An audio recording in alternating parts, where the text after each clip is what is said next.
السلام عليكم متابعيني، أهلا وسهلا بكم، نورتوا قناتي. إن شاء الله يا ربي رجب خير وبركة ورحمة ومغفرة وتقبل صالح الأعمال.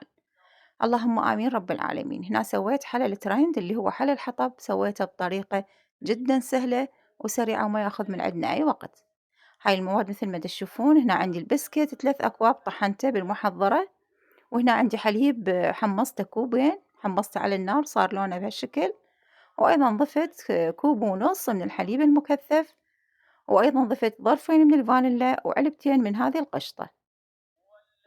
كل ما بالموضوع إن نخلط المواد نخلطها بهالشكل هذا، نمزجها ونعجنها بعدين بإيدينا إلى أن تتشكل عندي عجينة بهالشكل هذا.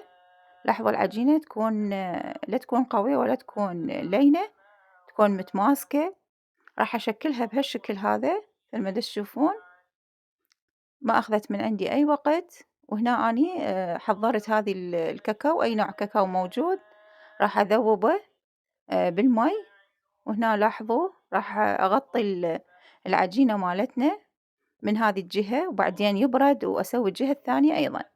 وهنا راح أسويه بالشوكة أو بالفرشة مال المعجنات، تعطينا نفس النتيجة. هنا راح أبردها بالفريز مدة 10 دقايق، وهذا شكلها بعد ما بردت 10 دقايق. لاحظوا النتيجة مثل ما تشوفون. هذا اللي هو حل الحطب صار بطريقة جدًا سهلة، والطعم فعلًا يستحق إنه يكون ترند.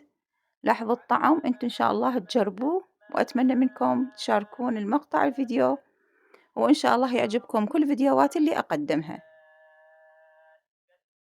لاحظوا الشكل مالته والطعم مالته، إن شاء الله يعجبكم. اكتبوا لي بالتعليقات، ومع ألف سلامة.